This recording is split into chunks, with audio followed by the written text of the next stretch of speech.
So today, guys, I am excited because I've been wanting to do this for a while. I wanted to do a full breakdown on the Division Heartland developer deep dive. And it's a full video about Division Heartland that they released. I want to say it was about 4 months ago. We did a summary video, I think, but we never really broke down exactly what they were saying. For instance, like us watching it and then pausing it and talking about it. So I think that's going to be perfect for this video because Division Heartland, I'm very interested in, and I can't wait to find out more. I think the next time we should hear something is in 2024, but let's get into this. Hey everyone, we're so excited to show you Heartland, an all-new standalone adventure in the Division universe. The teams poured their heart into this game, and we can't wait to share it with you. Welcome to Silver Creek. So Silver Creek is the town that Heartland takes place in. Heartland's a free-to-play survival action shooter set in the Division universe that features streamlined survival gameplay and a beautiful new world to explore. So did you hear what he said? He said it's a survival action shooter. So for all of us who enjoyed Survivor for Division 1, I believe this is why we never had survival in the Division 2.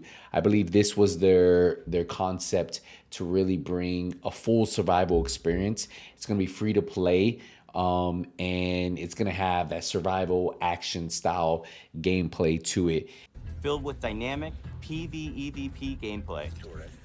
So you hear it says it has PvEvP gameplay. So you can literally go through, and they're going to talk about it in a little bit. They talk about during the daytime is more the PvE. You go out there, you loot, whatever. Nighttime is when you can get rogue AI and then rogue players. So you have to be on the lookout for those.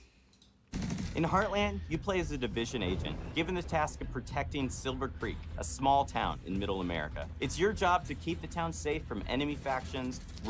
So you can already see, right? You can see there's two agents. It says Agent Quebec, Agent Sierra, and then you have Foxtrot 38. So this is actually an enemy, a player. If you go back, I want to show you the difference. This is another player right here, Agent Michael 23. So another player, this is so for you guys to, but I think they actually showed NPCs. Where are they? They didn't show. There was a point where they did show it, but we missed it. But yeah, so Agent Michael 23, Foxtrot 38. These are all players, and you can see it's nighttime, so that's where the PvP action happens. Factions, rogue agents, and a deadly contamination. Heartland explores what happened to small-town America when the green poison was unleashed on the world. While major metropolitan centers got aid from agencies like Sarah in the Division, what help did the Heartland get? This game ties directly into the timeline and introduces all new characters and storylines to the franchise. So if you notice, you have the characters. So once they mention this is how you know that there probably won't be any customization. And these characters are going to be the characters that we pick, right? So something for everybody to keep in mind. And storylines to the franchise. I'm Keith Evans, Creative Director in Heartland at Red Storm Entertainment. Hi, I'm Taylor Epperly. So if a lot of you guys don't know, Red Storm actually led the PvP initially in Division 2, and then they were pulled off of it. And I believe they were pulled off to work on this project. I'm the Associate Game Director on Heartland. I'm really excited for folks to see what the world of the Division looks like in small-town America. Hi, I'm Carrie Bland, Community Developer on Heartland, and I can't wait for our players to see all the hard work and dedication the team has put in. We've spent a year in closed tests building on the experience, responding to the feedback we received, and have evolved towards a truly unique and exciting take on survival PvEvP gameplay.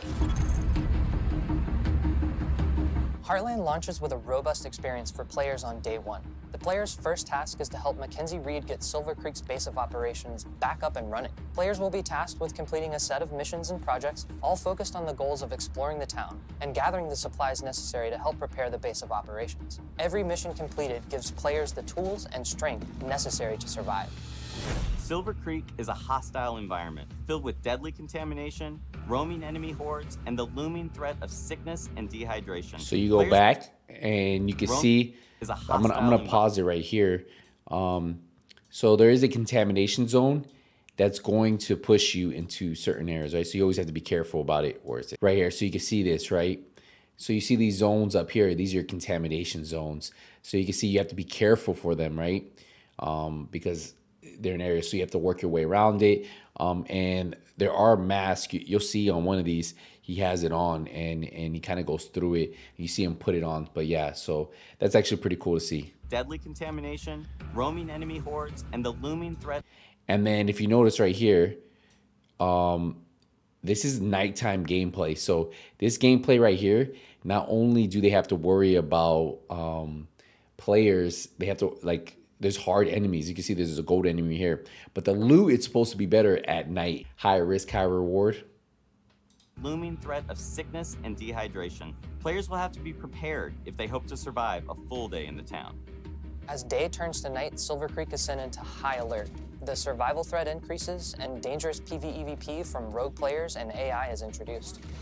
So you heard how they said that, right? So that's like the first time that we actually found out about PvP actually starts at night. So during the day, when you go loot, get resources, that's all PvE. And then once nighttime hits, that's when you get different types of AI that can drop better loot, and then you get those rogue players. So it's kind of cool how they talk about that right here. You can see an agent right here. This is a enemy player you have to worry about, and you can see he's still with the same team. The survival threat increases, and dangerous PvEvP from rogue players and AI is introduced. Night is a deadly sandbox filled with unexpected threats, but there is that constant carrot of great rewards. So you see, it looks like he got a high-end set of gloves. There's purple. But like he said there's that constant threat, but there is that great reward possibility by playing at nighttime. As players progress, they unlock the ability to select one of 3 active classes. Every class brings something unique to the table. So we actually got to see the first time we ever found out that there's going to be classes here. They've only showed us 3. Obviously, this could all change by the time this comes out. So they have the weapon expert, the medic, the survivalist. If you look at the survivalist, it says crouching highlights nearby unopened loot crates. That actually, to me, seems pretty cool one to use, because if you're trying to loot for a lot of stuff, you might want to put this on, or maybe run it during the daytime. Could be good. And then it also has a skill called UAV drone, scans for enemies within a radius. But it would be cool to see what these two do too. I'm not sure that they show it, but let's listen. One of 3 active classes. Every class brings something unique. Oh, they actually show weapon expert. So weapon expert says enemies are marked after damaging with the firearm, and then it comes with an assault turret, stationary turret that attacks nearby enemies. So that's actually weapon expert. Classes. Every class brings something unique to the table, from the survivalist ability to highlight loot behind walls, to the weapons expert ability to craft and deploy an assault turret. So you actually saw that, right? They really showcase, where's the guy? Let's go right here. From the survivalist. So you see the survivalist. You remember what I told you? It would be great for looting because you can see the boxes through the walls. And then look, when you come up, you see it here too. So pretty cool. Highlight loot behind walls, to the weapons expert ability to craft and deploy an assault turret. So the weapon experts, remember, that's the one, if you mark an enemy with the firearm, it highlights them, and then it has an assault turret, sorry. Combining these classes in a squad helps you overcome Silver Creek's toughest challenges. Where one teammate might be falling behind, you really want to make sure that you're picking up that weight. Talking together and working as a true unit is the best way to make sure you're successful in Silver Creek. This actually is a really cool shot of Silver Creek. Take a look at this. Man, just seeing the buildings here, seeing that maybe you can go into this building, looks like, probably get on rooftops here. Definitely something I'm excited for, and I can't wait for them to really release this already. Successful in Silver Creek. Heartland features a deadly and unpredictable contamination that makes every trip into Silver Creek unique. To help you in your journey, you'll be able to fabricate supplies, prepare your go bag for each new day, making sure you can achieve even the toughest goals. So we're gonna pause it real quick. That's actually pretty cool. So if you saw this And then it's a crafting station. You can see it. Look, it says craft. You can craft the AKM. So if you need to craft weapons, resources, or consumables, right? Guys, prepare your... And then you can see for the resources, you have skill ammo. So it seems like to deploy a skill, you're going to need skill ammo. And then you have your assault rifle magazines, and then all the ammo you need. Go bag for each new day, making sure you can achieve... And then you can actually see the go bag right here, or your inventory, right? So you have your, looks like an SMG. They have one chest piece, gloves. So it looks like right now for armor, you just have a chest piece, you have a set of gloves, and you have a weapon. So not like a full set that we typically see in the Division 2. So that's kind of cool. And then you can see your mods right here. And then it looks like, yeah, so each piece has like one mod slot. I'm assuming maybe if you go higher levels, you can put more stuff on it. Like this, on this weapon, you can actually put 2. But it would be kind of cool. So yeah, you can see you have 1, 1, 1, 1. But yeah, that's something to keep an eye out for. See if they'll show us a high-end piece. Achieve even the toughest goals. The contamination shapes the areas of the map that are easily accessible, and using a filter protects agents from the contamination, but the filter depletes pretty quickly inside the contaminated area. So you see the filtration system. We're gonna listen to it. You can use that filtration system. Where's it at? Go back. And using a filter protects agents. So you see this right here. You have this is contamination zone, and when they go in there, they put the filtration system, what I kind of mentioned earlier. From the contamination, but the filter depletes pretty quickly inside the contaminated areas. So depending on how many filters you have on hand, you might decide to head into a contaminated area and get some loot that other folks passed up. And look at this. So this person is at nighttime. They get purple gear. Again, if we look, the superior gear still just has 1 mod slot. But you see this weapon is a P416. It has a perk called armor handling, weapon handling increase after breaking enemy's armor. So that's cool. So it looks like some of the weapons will have different perks. It's passed up. Oh, and take a look at that real quick. We saw a chest piece that had a perk too. Right here. So this chest piece has one called Armor Shroud. Team is invisible to shade beacons after using an armor kit. And then it says filter. It says team is invisible to shade beacons after using a filter. So that's kind of cool. There's also the ever-present threat of dehydration. Dehydration can slow you down, so you really have to keep an eye out for fresh, non-contaminated water when you're out in Silver Creek. Try to be as prepared as possible. You're gonna want to set yourself up for success out there. But if you do find yourself a little underprepared, hopefully you have a teammate that'll let you crawl inside their backpack. Who knows, maybe they have juice boxes in there. So that's actually pretty cool.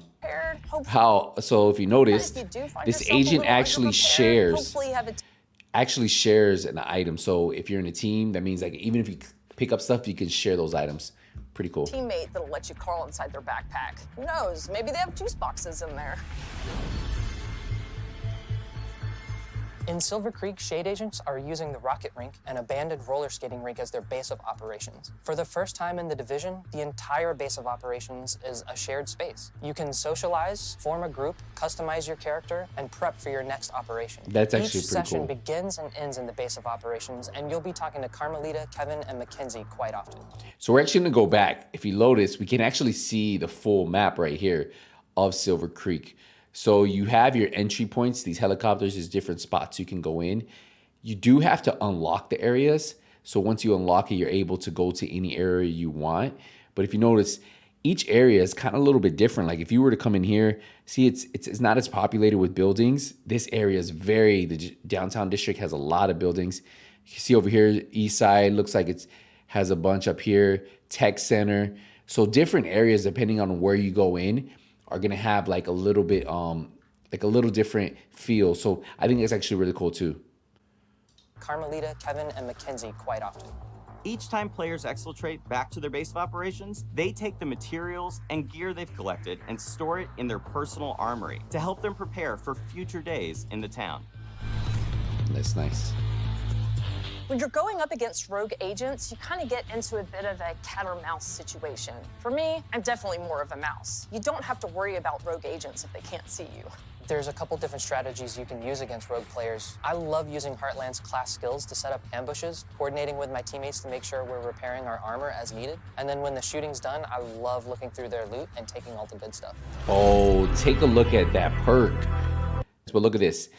Armor Thief, breaking the armor gives you an armor kit. That's actually a pretty cool talent to have. So you can see like they all have like different talents and randomly, right? So look, both same weapons, both have different perks. So I guess the perks are random that roll on the weapon. Everything else, the damage, RPM, magazines, all the same. They also have one called Headshot Cleanse. Headshots kills reduce virus exposure for your team. That is actually pretty cool to see, those little cool features that we might have not noticed before. Through their loot and taking all the good stuff.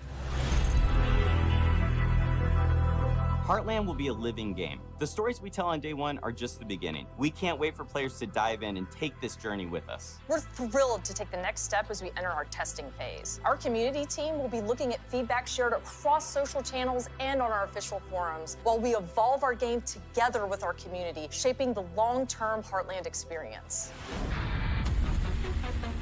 The team is committed to creating the best possible experience for our players, and the community is invaluable in helping make that happen. I really think we've created something that the original survival players will recognize, while also innovating with open world operations, dynamic contamination. The team here at Red Storm. Now, what was said was actually pretty cool right here. What the developer just said, listen to this. It says, I think we created something really cool here. It talks about survival. I really think we've created something that the original survival players will recognize, but new players are going to really enjoy this version of it. So survival players will like it. New players hopefully like it.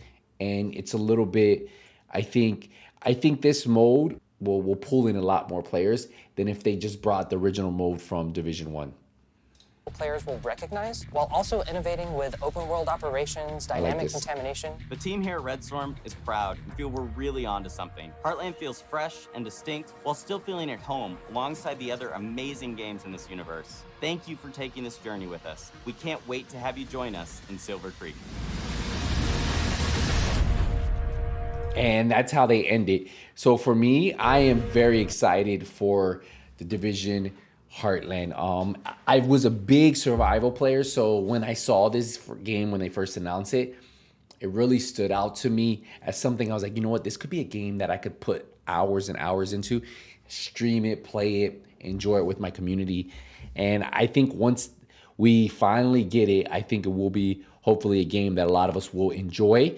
Now, I will tell you, they did come out with the message. The community developer did come out and she said that we won't hear anything till 2024. Now, this could always change, but the last message we heard is the next time we'll hear from them is in 2024. So I'm assuming early 2024, we'll get a message from them. And hopefully this goes to open beta at some point. We know we had a closed test not too long ago, and then it's been kind of like silent. Obviously, they're working on what they need to work on, but I'm excited for it. Let me know what you guys think about the Division Heartland. Is this something that you think you can dive into in the comments? I'll see you guys in the next one. Nothing but skills out. Take it easy, everybody.